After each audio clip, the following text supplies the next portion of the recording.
오늘 거룩한 주일 주님을 예배하는 이 자리에 함께 하신 여러분 모두를 우리 주님의 이름으로 환영하고 또 축복합니다. 오늘 이 예배 가운데 주실 은혜를 사모하는 마음으로 우리 하나님께 집중하시며 예배하시겠습니다. 우리 다 같이 일어나셔서 임내찬송 3장 찬양하시겠습니다.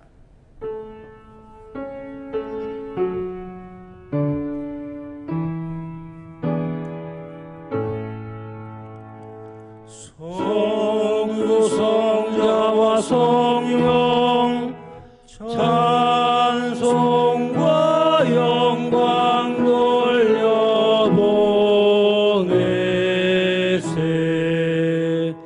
대초로 지금까지 또 영원 무궁토록 성삼위께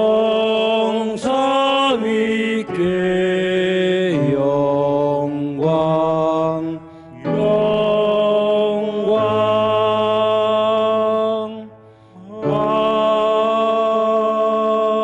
아멘. 주의 말씀은 내 발의 등이요 내 길의 빛이니이다. 아멘. 하나님 앞에 우리의 죄를 다 같이 고백하시겠습니다.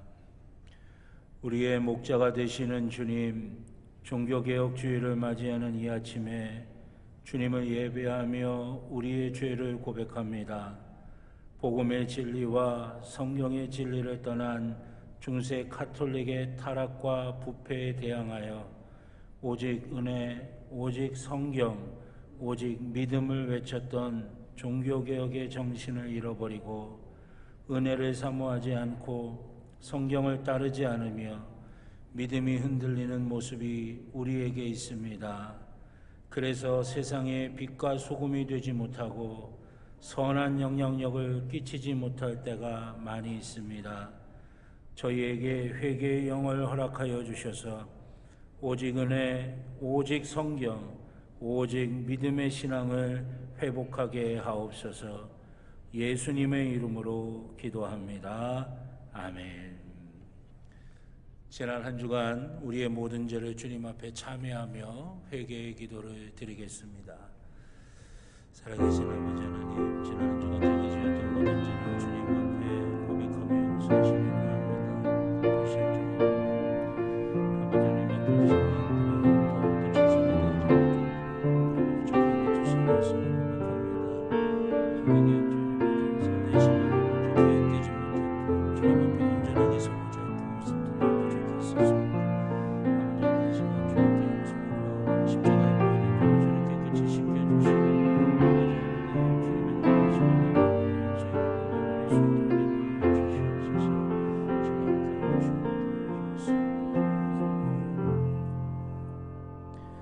우리를 용서하시는 하나님의 말씀을 들으시기 바랍니다. 여호와께서 그의 앞으로 지나시며 선포하시되 여호와라 여호와라 자비롭고 은혜롭고 노하기를 더디하고 인자와 진실이 많은 하나님이라. 아멘. 교독문 104번 교독하시겠습니다. 교독문 104번 종교개혁주일 교독문을 교독하시겠습니다. 나의 힘이신 여호와여, 내가 주를 사랑하나이다.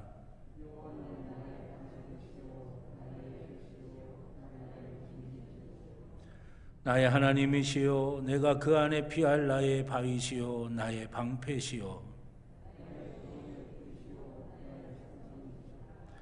예수께서 이르시되 오히려 하나님의 말씀을 듣고 지키는 자가 복이 있느니라 하시니라. 이 복음은 모든 믿는 자에게 구원을 주시는 하나님의 능력이 됨이라. 복음에는 하나님의 의가 나타나서 믿음으로 믿음에 이르게 하나니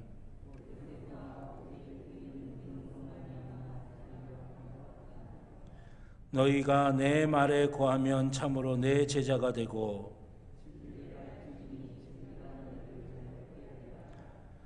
우리 주 예수 그리스도로 말미암아 우리에게 승리를 주시는 하나님께 감사하노니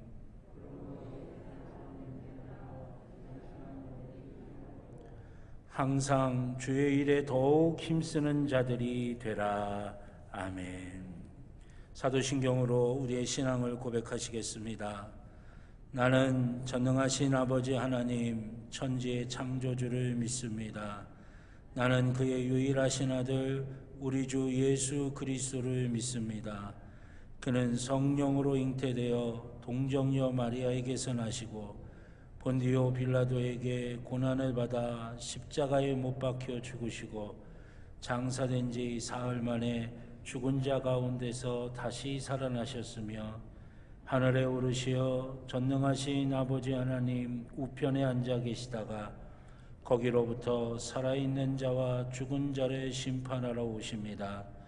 나는 성령을 믿으며 거룩한 공교회와 성도의 교제와 죄를 용서받는 것과 몸의 부활과 영생을 믿습니다.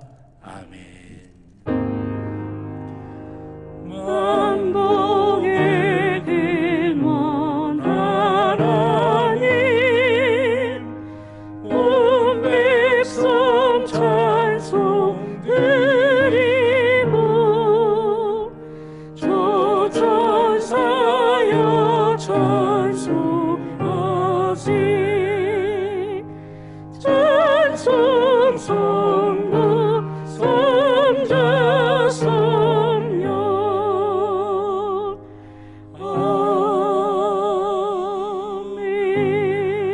아멘. 자리에 앉아 주시기 바랍니다.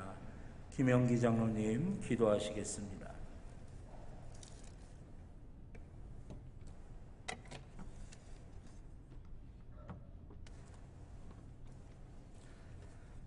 다 함께 기도드리시겠습니다.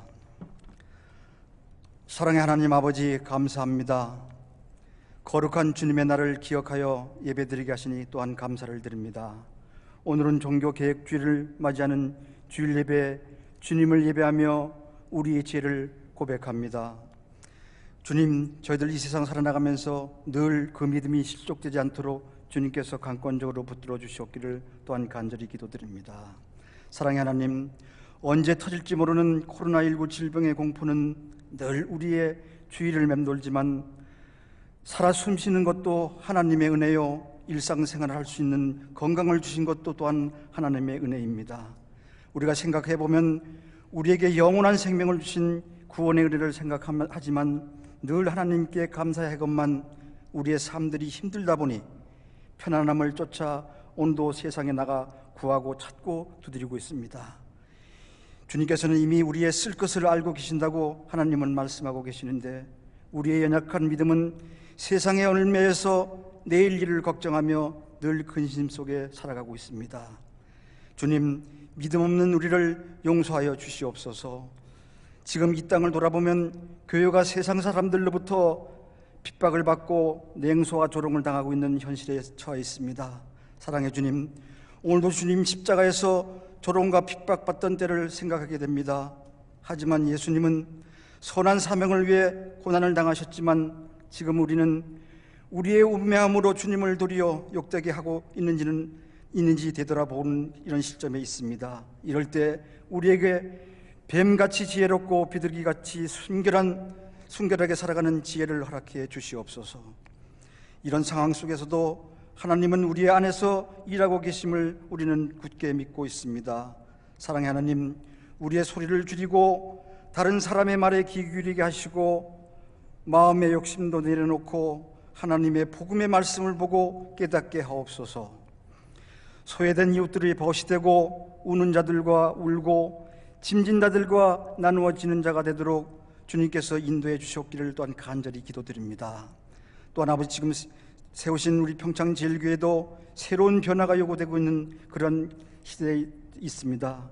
예루살렘에 머무르시길 좋아하시던 사도들을 흩으셨던 것처럼 지금 우리 교회 안에 우리들만의 모임이 되었던 교회가 세상을 섬기는 변화를 하나님이 요구하고 계신 줄로 믿습니다. 하나님, 우리 세우신 평창제일교회도 이웃과 이 나라와 땅끝까지 섬기게 하는 그러한 교회가 되게 하여 주셨기를 또한 간절히 기도드립니다.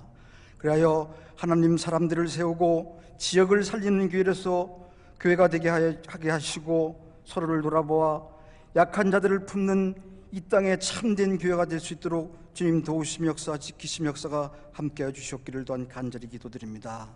오늘 주일 말씀을 전하실 담임 목사님 성령으로 기름 부어 주셔서 붙잡아 주셔서 아버지 주님의 말씀을 전하실 때 연약한 자에게는 강함을 주시고 병든 자는 고침을 함께하여 주시고 상한 자에게는 싸매어 주시며 쫓긴 자는 돌아오게 하시는 놀라운 역사가 일어나게 도와주셔서 잃어버린 자는 찾는 은혜가 있게 하여 주셨기를 또한 간절히 기도드립니다.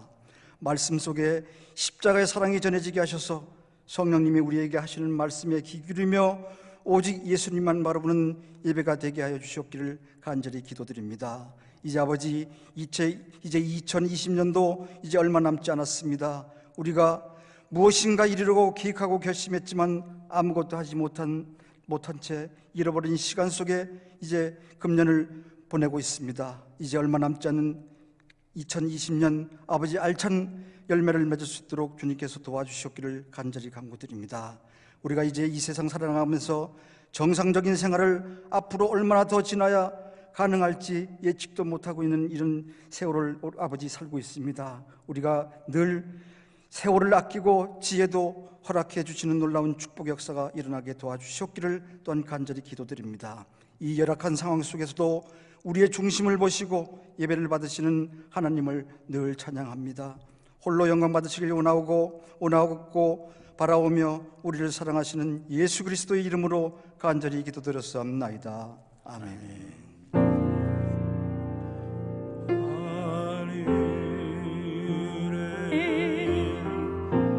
계신 아버지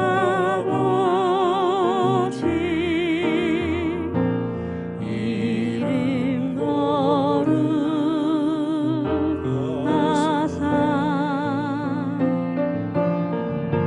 주님 나라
하나님의 말씀은 누가복음 9장 57절로 62절의 말씀입니다. 신약성경 109쪽입니다. 누가복음 9장 57절부터 62절까지의 말씀입니다. 자, 하나님의 말씀 봉독합니다. 누가복음 9장 57절로 62절입니다. 길 가실 때에 어떤 사람이 여짜오되 어디로 가시든지 나는 따르리이다. 예수께서 이르시되 여우도 굴이 있고 공중의 새도 집이 있으되 인자는 머리 둘 곳이 없도다 하시고 또 다른 사람에게 나를 따르라 하시니 그가 이르되 나로 먼저 가서 내 아버지를 장사하게 허락하옵소서. 이르시되 죽은 자들로 자기의 죽은 자들을 장사하게 하고 너는 가서 하나님의 나라를 전파하라 하시고 또 다른 사람이 이르되 주여 내가 주를 따르겠나이다마는 나로 먼저 내 가족을 작별하게 허락하소서. 예수께서 이르시되 손에 쟁기를 잡고 뒤를 돌아보는 자는 하나님의 나라에 합당하지 아니하니라 하시니라. 아멘. 기도드리겠습니다. 좋으신 아버지 하나님, 이 종교개혁주일 저희가 함께 모여 주님을 예배합니다. 이 시간 성령 하나님이 함께 임재하여 주시는 줄로 믿습니다. 이 땅의 삶을 살아가면서 상처받았던 우리의 마음들, 두려운 것들, 무거운 짐들 다 십자가 앞에 내려놓게 하여 주시고, 우리 주님께서 우리의 영혼과 육체와 우리의 삶을 만져주시는 것을 경험하게 하여 주시옵소서. 우리의 영혼이 두려움이 아니라 평안함이 있게 하여 주시옵소서. 우리의 영혼이 근심이 아니라 기쁨이 되게 하여 주시옵소서. 하나님 나라를 소망할 줄 아는 믿음이 있게 하여 주시옵소서. 우리의 육체의 약한 것 주의 손으로 하나하나 다 만져주셔서 고침받게 하여 주시고 아버지의 강건함의 복을 누리게 하여 주시옵소서. 우리의 삶이 주님 세상 가운데 있지만 세상 안에서도 하나님 나라를 누리며 살아갈 수 있게 하여 주시고, 믿음 붙들고 복음 붙들고 말씀 붙들고 승리하며 살아가는 주의 자녀들 되게 하여 주시옵소서. 주님, 이 시간 주의 말씀 앞에 섭니다. 말씀의 은혜 저희 가운데 충만하게 임하게 하여 주시고, 우리의 영이 말씀에 반응하기를 원합니다. 우리의 심령이 말씀 앞에 활짝 열려지기를 원합니다. 준비하신 충만한 은혜 우리 가운데 부어지게 하여 주시옵소서.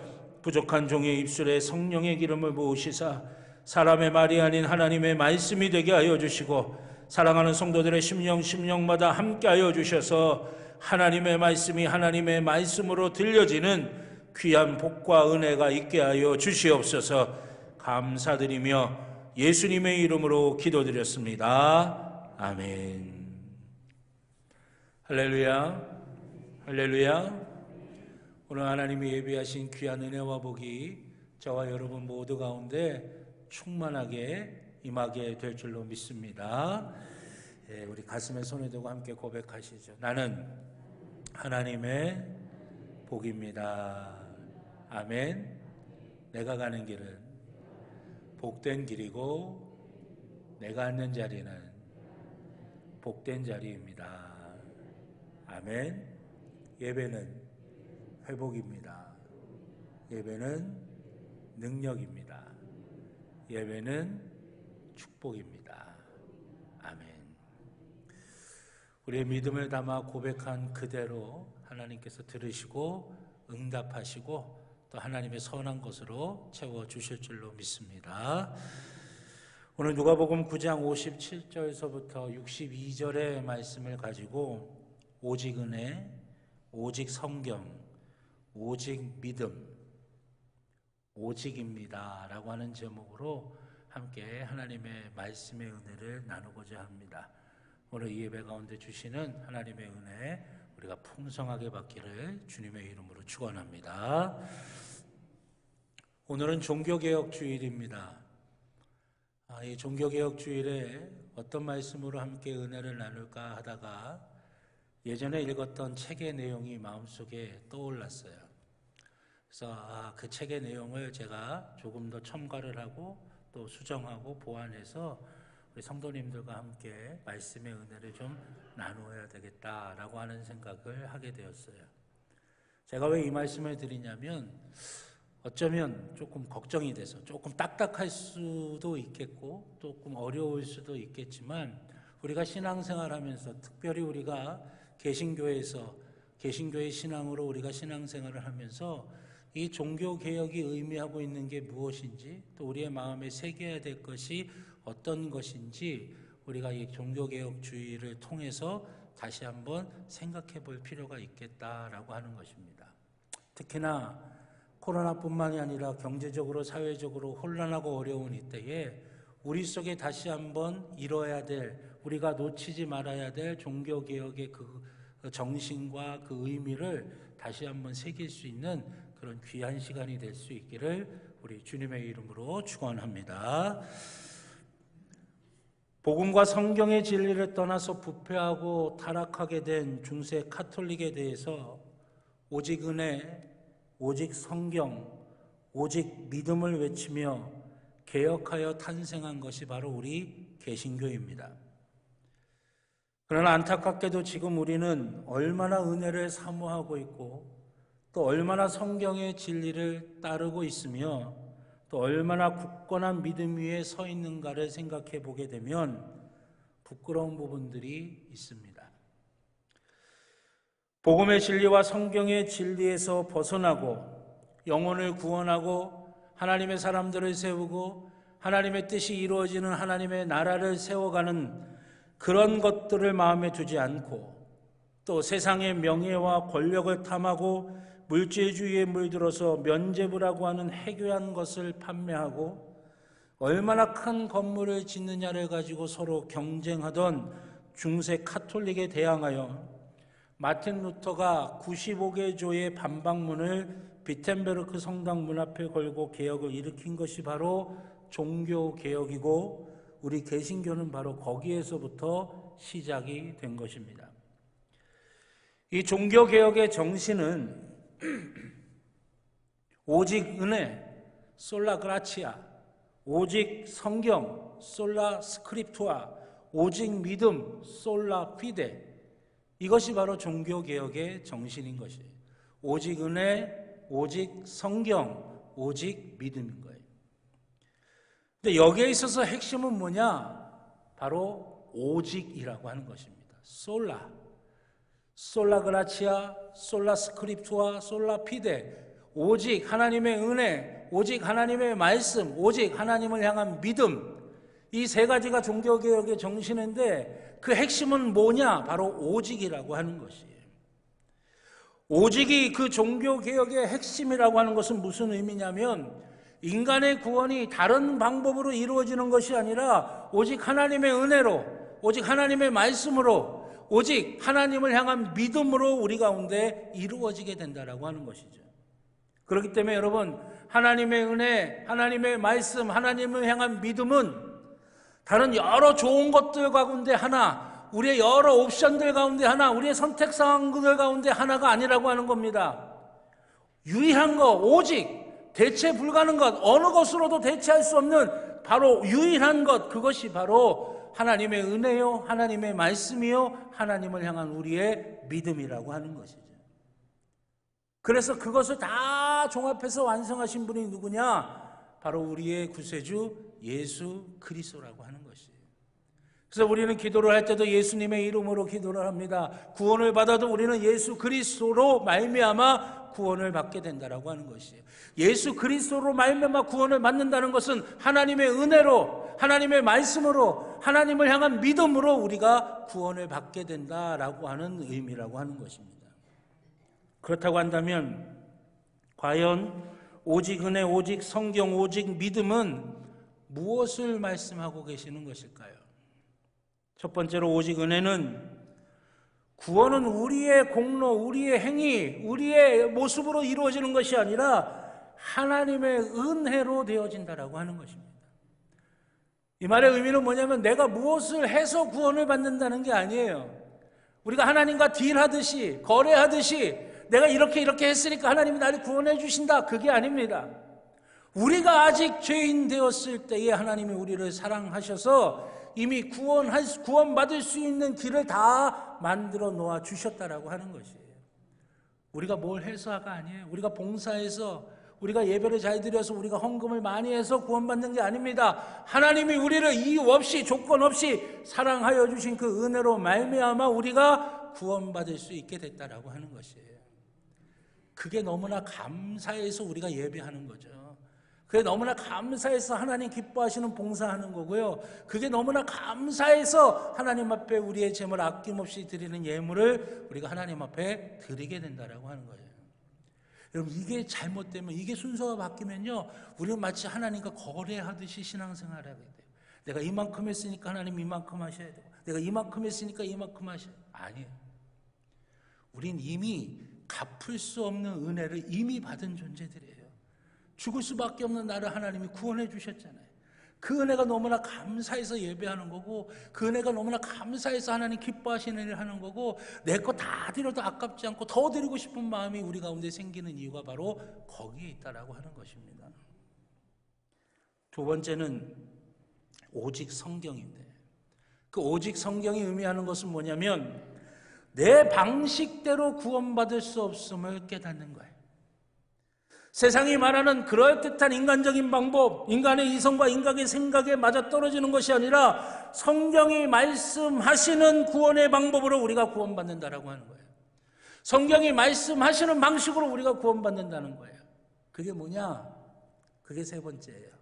오직 믿음이라고 하는 것이에요. 오직 믿음. 세 번째 오직 믿음은 어떤 것을 의미합니까?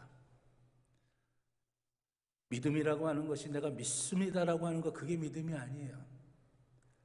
우리가 믿음이라고 하는 건 뭐냐면 내가 아직 죄인이지만, 내가 부끄럽고 연약하지만, 내가 참 모자라지만, 내가 늘 부족함을 느끼지만, 내가 하나님 앞에 감히 다가설 수 없고 하나님의 얼굴을 내가 뵐 수 없을 만큼 내가 죄인이지만, 그렇지만 내가 그 사랑과 은혜의 하나님을 향하여 내가 돌아설 때, 내가 더 가까이 나아갈 때 하나님이 나를 싫다고 내치시는 게 아니라, 죄인이라고 벌하시는 것이 아니라, 그런 나를 하나님이 사랑하여 주시고 하나님이 나를 품에 품어주시고 나를 받아주신다는 것을 믿는 것, 그것이 바로 믿음이라고 하는 거죠.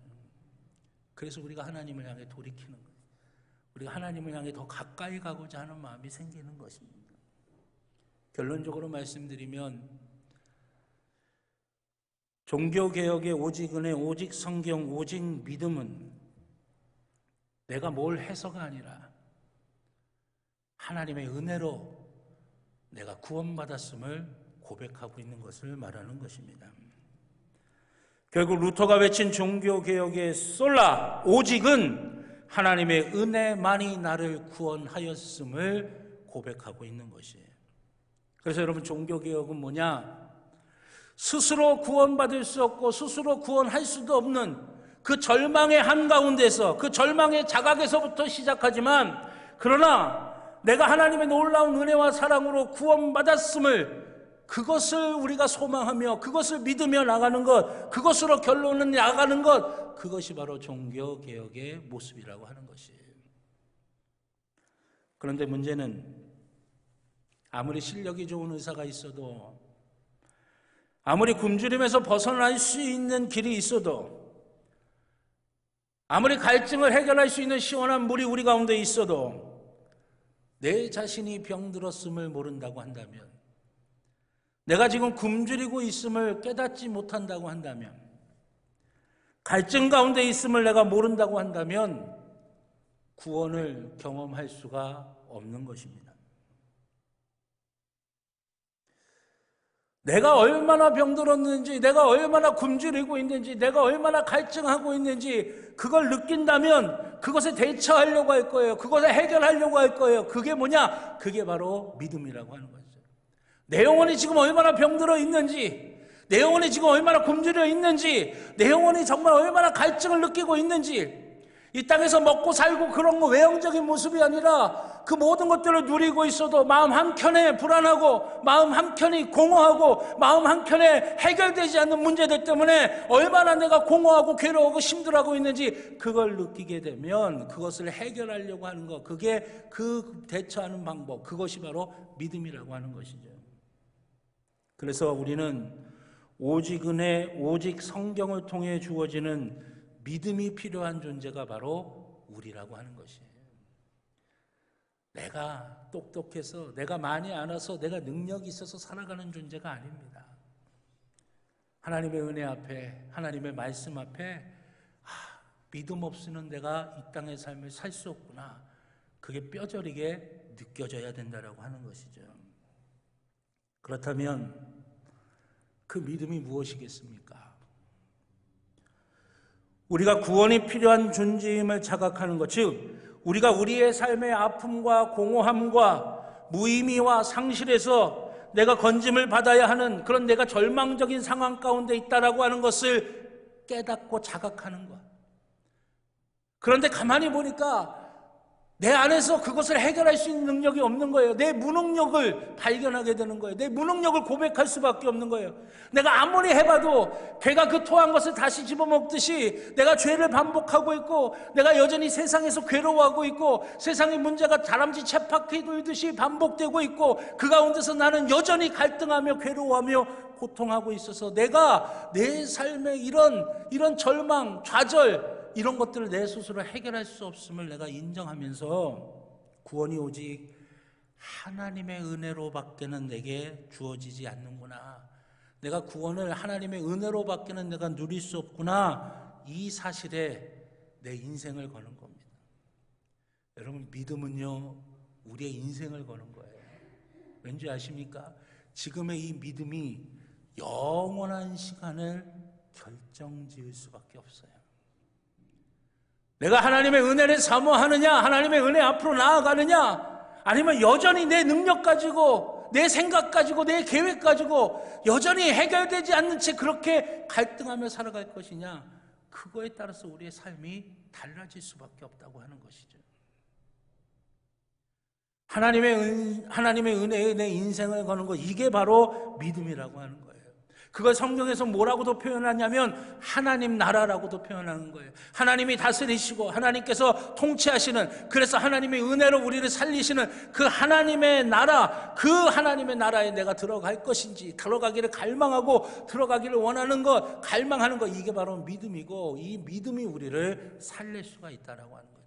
그래서 로마서 1장 17절 말씀은 오직 의인은 뭘로 산다고요?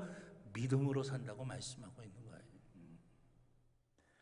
그리고 이 믿음이 있으면 지금까지 자기 방식대로, 세상이 말한 대로 그렇게 추구하고 찾았던 것들을 다 멈추어 버리고 진정한 구원과 하나님 나라의 기쁨을 누리는 길로 바꿔지게 된다라고 하는 것이죠. 여러분, 틀린 길인 줄 아는데 그 길을 계속해서 가는 거, 그것만큼 어리석은 일이 어디에 있겠습니까? 틀린 길인 줄 알았고 그것이 분명하다면 돌이켜야죠. 돌이켜서 바른 길로, 생명이 있는 길로 가야 되는 거 아니겠습니까? 그 절망의 벽 앞에서 돌이키는 거, 그게 바로 회개라고 하는 것이에요. 그래서 여러분, 회개는 뉘우치는 게 아닙니다. 후회하는 게 아니에요.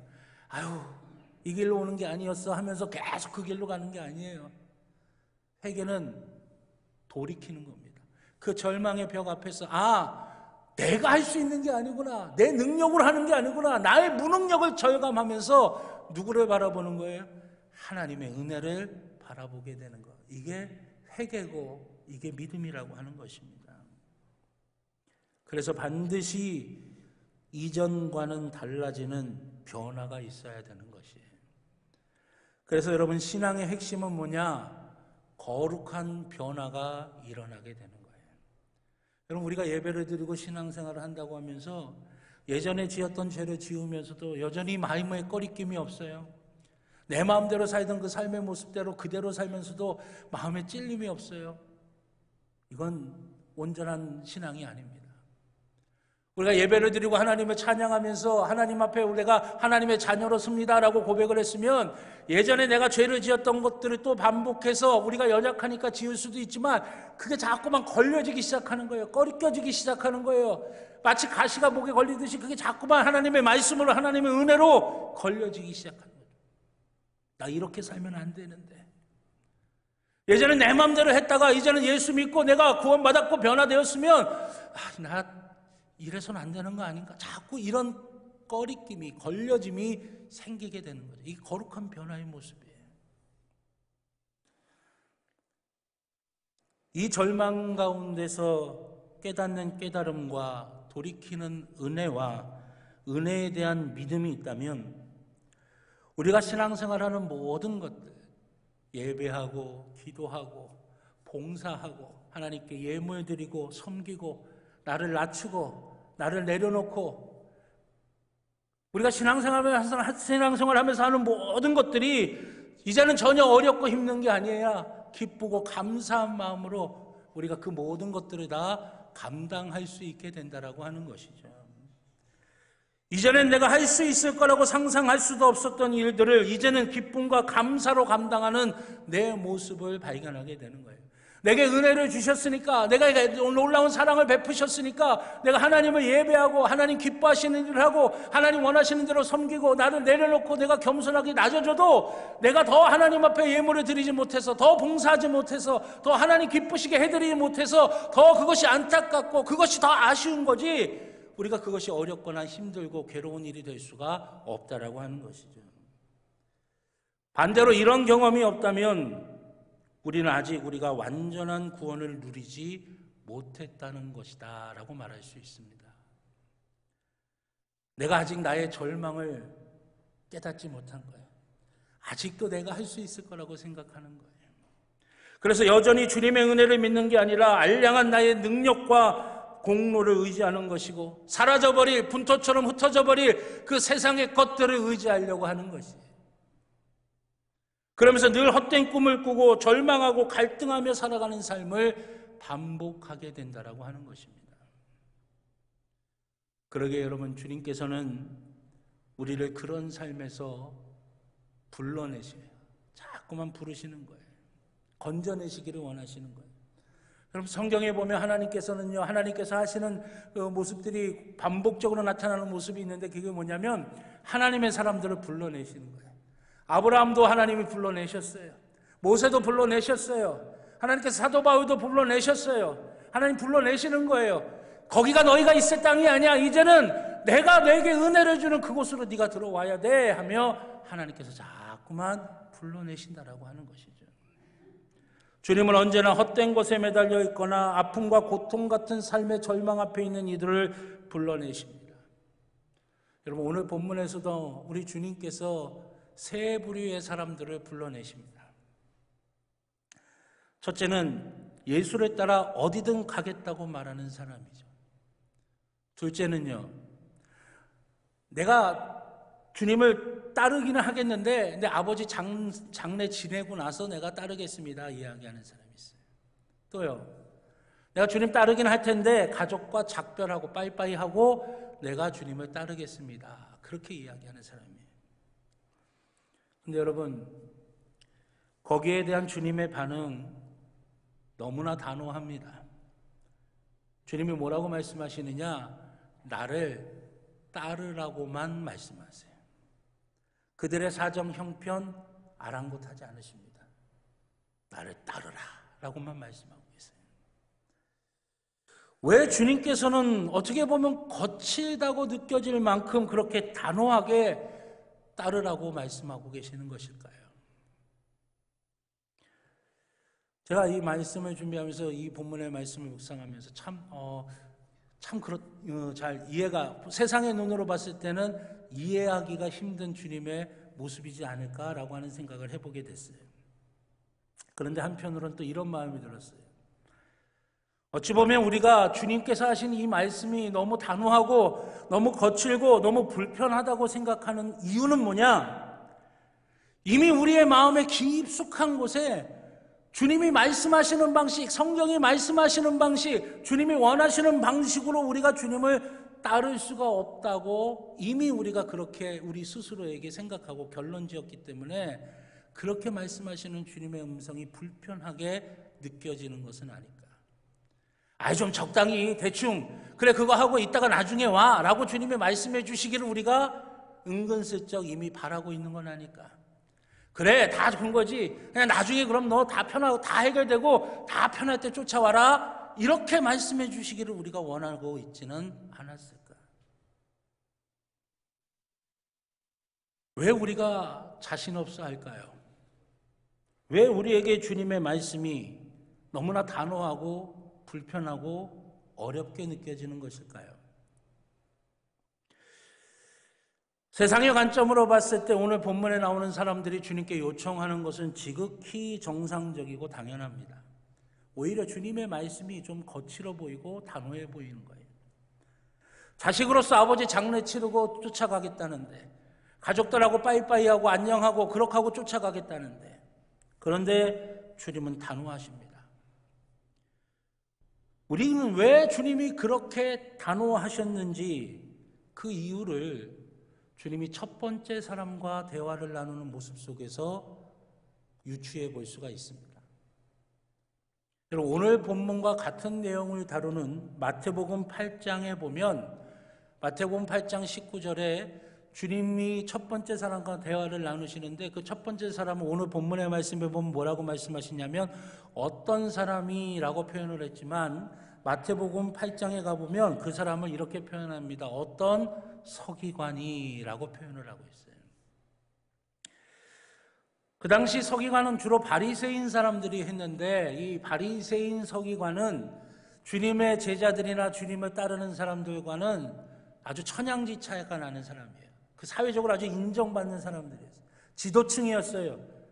야, 나도 저 사람처럼 되고 싶어. 야, 저 사람 정말 부러워. 사람들에게 그런 인식을 받는 사람들이었어요. 보세요. 꽤 명망 있는 사람, 사람들이 존경하고 또 좋아하고 그렇게 되기를 바라는 사람이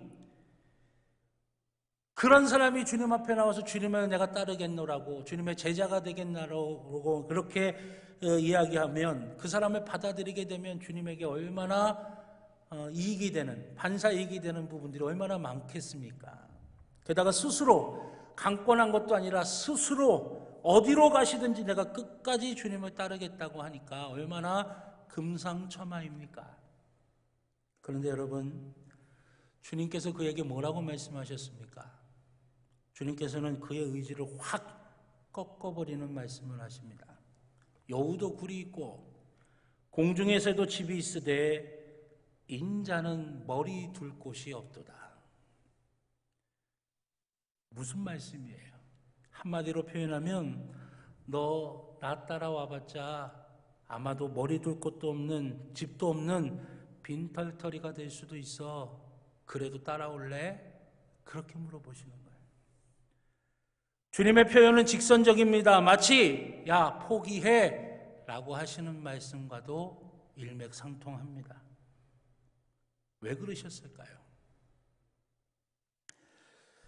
그 당시 이스라엘 사람들은 메시아를 기다리고 있었는데 그들이 생각하는 메시아는 어떤 메시아였느냐? 그들을 지금 지배하고 있는 로마를 완전히 다 몰아내버리고 그들이 스스로 최강대국이었다고 생각했던 다윗의 왕조, 부강한 왕조, 번창하는 왕조, 그 다윗의 왕조를 회복시킬 수 있는 사람, 그런 존재가 바로 메시아라고 생각을 한 거예요. 그러니 이 바리새인 이 서기관이 가만히 보니까 예수가 이거 기적도 베푸고 죽었던 사람도 살리고 사람들도 그냥 막 먹이고 그러는 거 보니까 야 여기다 라고 생각을 한 거예요. 여기가 대박길이야. 여기가 로또야. 여기가 부귀와 권력이 보장된 꽃길이야 라고 그렇게 생각을 한 거예요. 그래서 주님이 어디로 가시든지 내가 주님을 따라서 나중에 주님이 로마를 다 몰아내고 당신의 왕국을 세울 때 이제 내가 한몫 단단히 챙길 수 있겠지. 주님 곁에서 주님을 수족처럼 따르던 제자들도 똑같이 생각하지 않았습니까? 그러나 주님의 방법은 다릅니다. 낮아지고 섬기고 자기를 비워내고 대신 십자가에 달려 죽으시며 구원하시는 것. 그 고난의 길을 가실 주님께서는 그 서기관의 마음을 꿰뚫어 보시고 느닷없이 그에게 말씀하신 거예요. 인자는 머리 둘 곳 없다. 당신이 가실 길이 어떤 길인지를 그에게 말씀하고 계신 것이에요. 그나마 지금 네가 가지고 있고 네가 향후하고 있고 네가 누리고 있는 그 권력, 그 사회적인 특권, 이익, 소유 모든 거 다 포기하고 잃어버려도 괜찮니? 그렇게 묻고 계신 거예요. 지금 주님의 말씀은 선택에 대한 우선순위에 그것이 무엇인지를 그에게 묻고 계신 것입니다. 나를 따른다고 하는 것, 지금 네가 누리고 있고 네가 소유하고 있는 거 다 포기해야 될 수도 있는 거야. 그래도 하나님 나라 누리는 그 구원의 길을 따를래? 라고 그에게 묻고 계신 것이에요. 어느 영화에 나오는 대사처럼 무엇이 중요한디? 라고 주님이 그에게 지금 묻고 있는 거예요. 너 지금 네가 갖고 있는 거 누리고 이 땅의 삶을 이렇게 네가 원하는 대로 사는 것처럼, 그러나 그 가운데 그것 때문에 갈등하고 고민하고 번민에 쌓이고 그것이 너를 만족시킬 거라고 생각하지만 그래서 가득가득 들어 모았지만 결국 그것 때문에 더 괴로워하게 되는 그 삶을 살 것인지, 그것을 잃어버려도 생명의 길, 진리의 길, 하나님이 다스리시는 그 길로 갈 것인지 무엇이 중하냐 물어보고 계신 것이에요. 실상 성경에서 하나님의 나라에 대해서 말씀하실 때 대부분 우선순위에 대한 말씀입니다. 주님이 하나님의 나라를 비유로 말씀하실 때 뭐라고 말씀하셨습니까? 밭에 감추인 보화와 같다라고 말씀하셨어요. 그 보화를 얻기 위해서 그 사람이 자기의 모든 걸 다 팔아서 그 밭을 산 것과 같다라고 말씀합니다. 대가를 지불한 거죠. 우선순위 문제예요. 그 밭에 있는 보화 때문에 자신의 모든 걸 다 포기하고 그 밭에 있는 보화를 갖는 거예요. 값비싼 진주를 발견한 사람이 자신의 재산을 다 팔아서 그 진주를 산 것과도 같은 것이죠. 우리가 구원을 받는 예수의 제자가 된다는 것이 어떤 것이겠습니까? 우리의 우선순위가 우리의 눈에 보이는 것이 아니라 우리의 눈에 보이지는 않지만 우리의 영혼의 문제, 우리의 심령의 문제, 하나님 나라의 문제, 거기에 우리의 관심이 가 있는 거 이야기하는 거 아니겠어요? 우리의 우선순위가 눈에 보이는 세상의 나라가 아니라 하나님 나라에 있는 것, 그것 아니겠습니까? 주님 없는 삶이 얼마나 무의미하고 허무한 것인가, 그것을 깨달으면서 주님과 함께 생명의 길을 걷는 것, 그것 아니겠어요? 주님과 함께 생각하고 주님과 함께 이야기하고 주님과 함께 살아가는 것입니다. 이것은 주님과 함께 할 것인가, 주님과 상관없이 살아갈 것인가, 그것의 선택인 것이다 라고 말할 수가 있습니다. 이 선택은 결국 우선순위의 문제인 것입니다. 부친을 장례 치르고 오겠다고 하는 이에게 주님이 말씀하십니다. 뭐라고 말씀하십니까? 죽은 자들에게 죽은 자를 장사 지내게 하고 너는 나를 따르라 라는 것이에요. 여러분, 오늘 이 본문에서 죽은 자라고 하는 걸 원어로 가서 살펴보게 되면 이런 뜻입니다. 살아있으나 죽은 자와 같은 자라는 표현이에요. 죽어있는 상태에 있는 사람들이라고 하는 거죠. 여러분, 그럼 한번 생각해 보세요. 누가 주님에게 살아있지만 죽은 것 같은 상태이겠습니까? 무엇이 가치 있는 것인지, 무엇이 영원한 생명을 얻을 수 있는 것인지를 구별할 줄 모른 채 영혼에 대해서도 하나님 나라에 대해서도 관심이 없고 오직 눈에 보이는 이 땅의 것에만 집착하는 사람들, 그것이 살아있지만 죽은 것 같은, 주님이 보실 때 그런 존재들 아니겠습니까? 우선순위를 분명하게 정하지 못하고 갈등하는 상태로는 우리는 주님을 온전히 따를 수가 없는 것입니다. 그러면 이 말은 우리가 다른 거 아무것도 하지 않고 예배만 드리라거나 아니면 이 세상 다 등지고 산으로 들어가서 살으라거나 아니면 모든 거 다 정리하고 선교사로 나가거나 그런 말을 하는 게 아닙니다. 적어도 우리가 하나님을 예배하면서 우리가 하나님 나라의 가치관보다 세상의 가치관과 물질의 가치관에 따르는 삶을 살지는 말으라고 하는 것이에요. 우리가 이 예배 시간에 예배의 공간에서 하나님을 예배하며 하나님의 영광을 이야기하지만 세상에 나가서는 하나님 나라의 가치관이 아니라 세상의 가치관, 물질의 가치관, 그것 따라 살지 말으라고 하는 것이죠. 거룩을 말하면서도 우리 안에 욕심과 미움으로 가득 차지 말아야 한다라고 하는 것입니다. 주님을 따르면서도 하나님의 채우심을 경험할 수는 있지만 주님의 길과 세상의 것을 채우는 것을 동시에 할 수는 없어요. 여러분, 우리가 주님의 길을 따를 때 하나님께서 우리에게 필요한 것들을 하나님의 손길로 채워주세요. 하나님의 부유하심이 뭔지를 우리로 하여금 알게 만들어주세요. 그런데 우리가 한 발은 세상에, 한 발은 하나님에게 걸쳐놓고서 이리저리 방황하며 재며 계산하며 그렇게 살아서는 온전히 주님의 은혜와 사랑을 누릴 수가 없게 된다고 하는 것이죠. 우리는 오늘 예배의 자리에 있습니다. 주님을 예배하고 있습니다. 주님과 주님을 보내신 하나님이 우리의 구원이시라고 하는 믿음이 없으면 우리는 이 자리에서 예배할 수 없습니다. 물질과 세상이 유혹하는 방식이 아니라 하나님의 은혜와 성경의 진리의 방식이 우리를 구원하신다고 하는 믿음이 있기 때문에 우리는 이 자리에서 하나님을 예배하는 것입니다. 세상이 또는 세상의 방법이, 세상이 이야기하는 것들이 구원일 수 있다고 여기는 순간에 우리는 이 예배의 자리에서 하나님을 예배할 수가 없습니다. 왜 그렇습니까? 나가서 그 세상의 것들을 얻어야 되기 때문인 것입니다.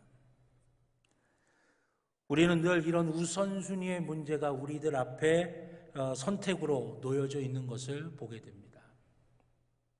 내가 사고 싶은 것들, 내가 누리고 싶은 어떤 물질적인 그런 이익들, 그것과 하나님 앞에 예물을 드리는 것, 내가 즐기고 내가 문화생활하는 것과 하나님 앞에 예배하는 것, 내 명예와 보이지 않는 낮은 자를 섬기고 그를 돌보는 것, 내 배를 채우는 것과 가난한 자들을 돌보는 것, 인정받고자 하는 마음과 조건 없는 사랑, 이 모든 것들, 우리가 늘 이런 것들, 선택의 상황들 앞에 우리가 있게 만들어진다라고 하는 것이,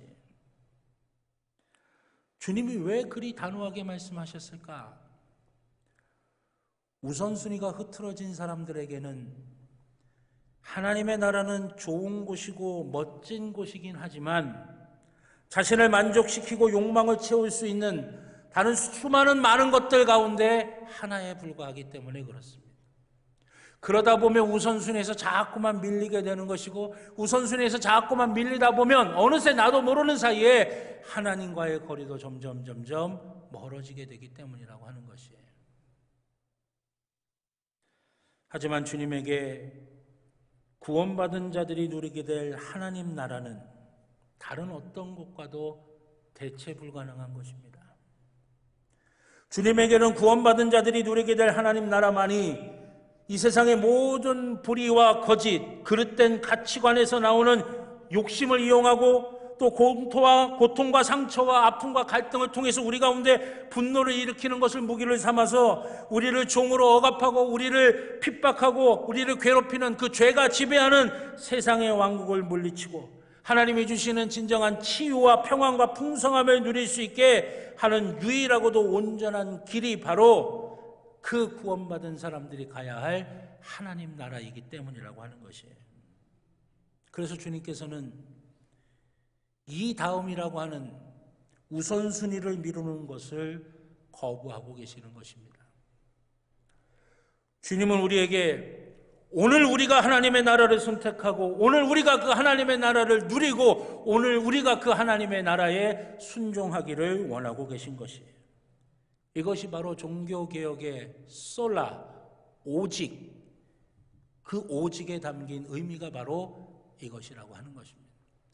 다른 걸로 대체 불가능한 거예요.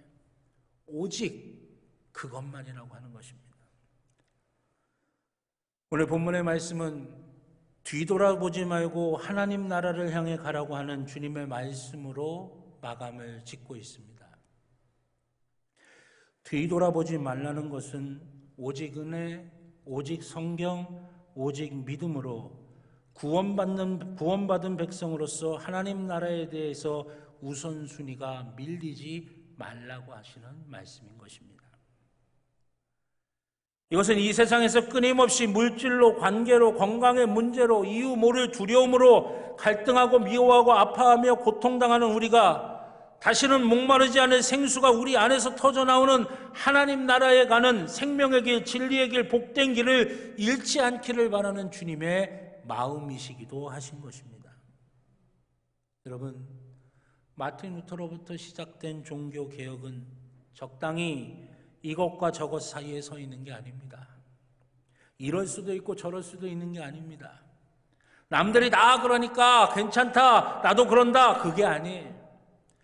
주님과 함께 하나님의 나라에 속할 것인지, 아니면 그렇게 원망하고 그렇게 고통스러워하고 그렇게 절망하면서도 여전히 세상의 나라와 하나님 나라 사이에서 갈등하며 혼란스러워할 것인지를 선택해야 하는 것입니다.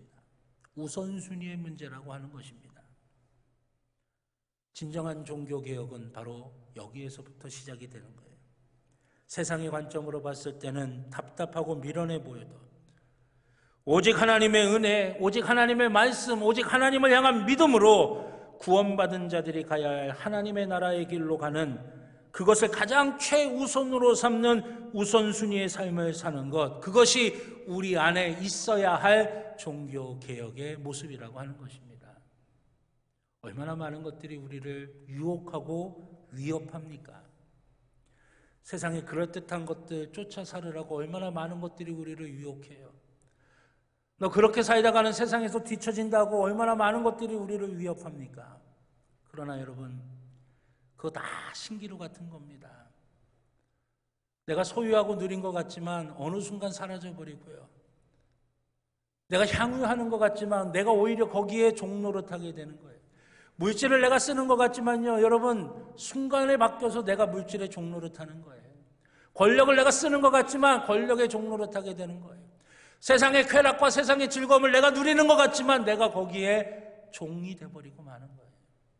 순간입니다. 그래 주님은 우리에게 말씀하고 계신 거예요.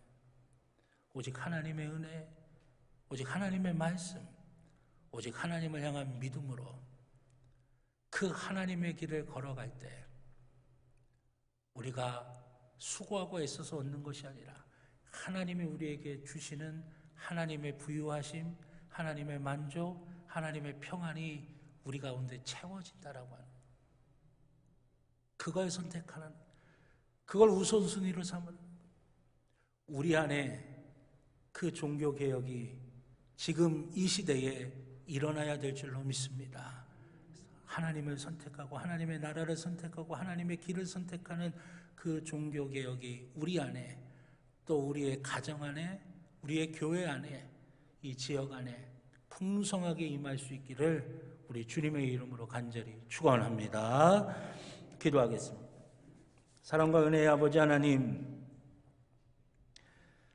오직 은혜, 오직 성경, 오직 믿음, 종교개혁이 우리에게 준 귀한 선물입니다. 혼란하고 혼동스러운 지금의 이 시대에 다시 한번 우리 가운데에 그 종교개혁이 일어나게 하여 주시옵소서. 우리의 심령에 그 종교개혁이 일어나게 하여 주시옵소서. 그리하여 오직 하나님의 은혜로, 하나님의 말씀으로, 하나님을 향한 믿음으로 우리가 하나님 기뻐하시고 우리 하나님이 원하시는 그 하나님 나라의 길을 걸어갈 수 있는 귀한 역사와 축복이 우리 가운데 주어지게 하여 주시옵소서. 그리하여 누리는 것 같지만 결국 거기에 종노릇되는 모습이 아니라 하나님의 은혜 가운데서, 하나님의 축복 가운데서 귀하고 복되게 살아갈 수 있는 우리 평창제일교회 모든 믿음의 식구들이 되도록 역사하여 주시옵소서. 그 가는 걸음걸음 주님이 지키실 줄 믿습니다. 그 가는 걸음걸음 주님이 역사하여 주실 줄로 믿습니다. 하나님의 은혜 위에 은혜가 있게 하여 주시옵소서. 감사드리며 예수님의 이름으로 기도드렸습니다. 아멘. 찬송가 288장 찬양하시겠습니다. 찬송가 288장 찬양하시면서 들으신 예물 하나님께 봉헌하시겠습니다. 마지막 절은 다 일어나셔서 찬양하시겠습니다.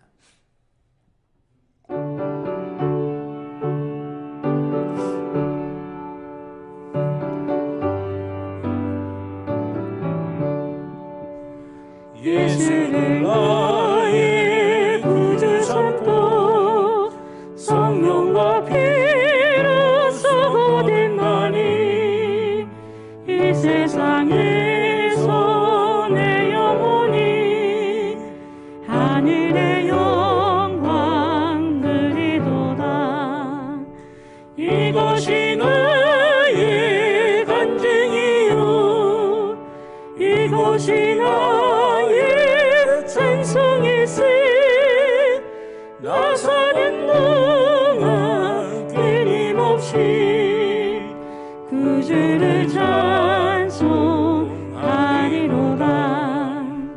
온전히 주께 맡긴 내 영 사랑의 음성을 듣는 중에 천사들 왕래하는 것과 하늘의 영광 보리로다. 이것이 나의 이것이 나의 찬송일세. 나 사는 동안 끊임없이 구주를 찬송하리로다. 주 안에 기쁨 누림으로 나의 매 궁랑이 잔잔하니 세상과 나는 단 것 없고 그 속한 주만 보이도다. 이것이 나의 간증이요 이것이 나의 찬송일세. 나 사는 동안 끊임없이 구주를 찬송하리로다.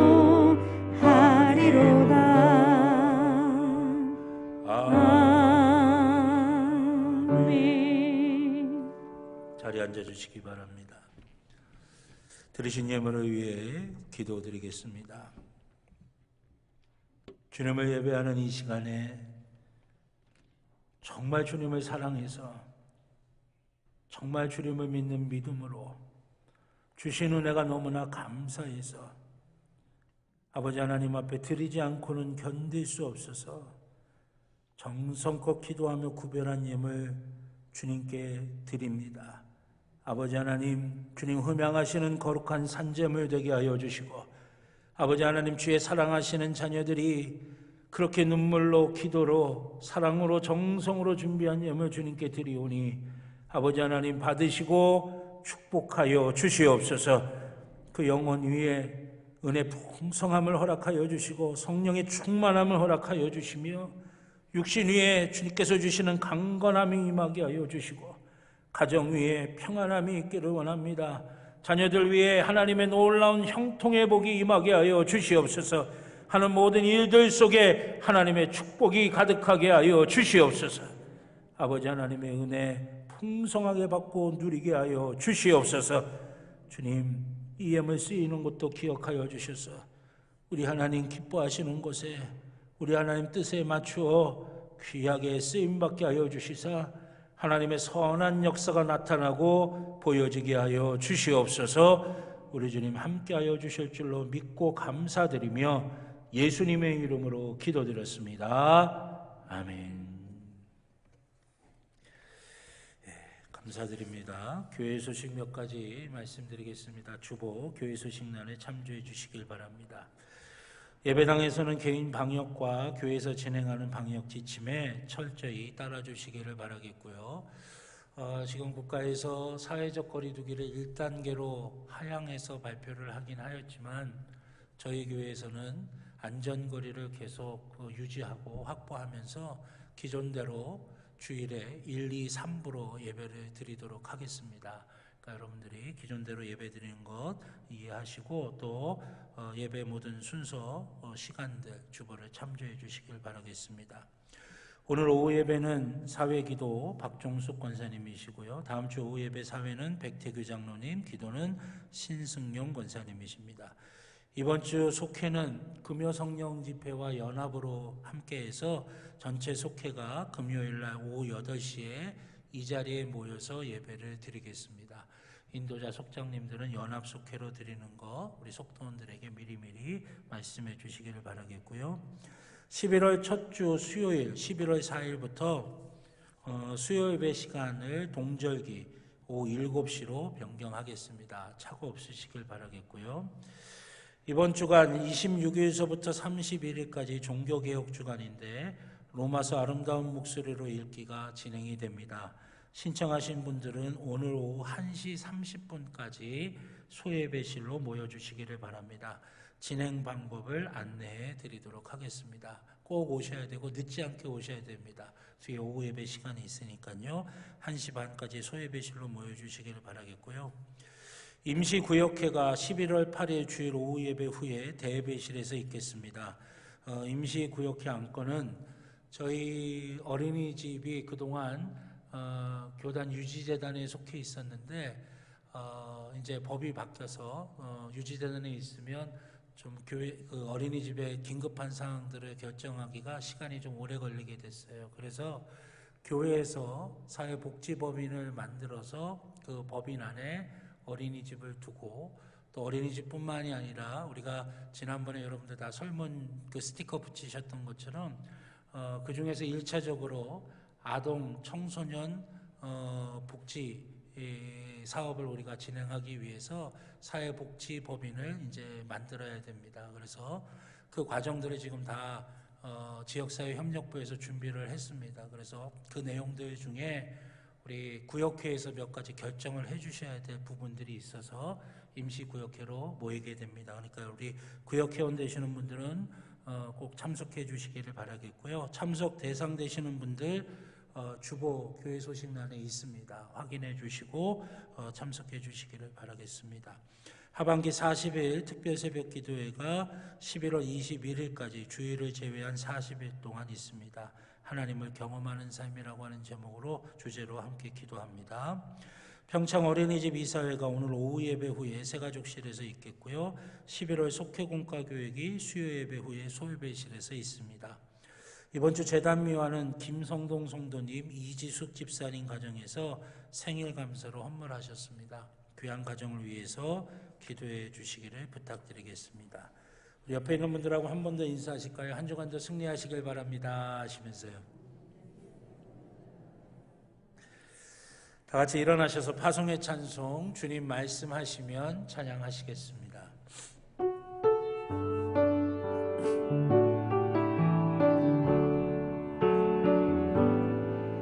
주님 말씀하시면 내가 나가리다.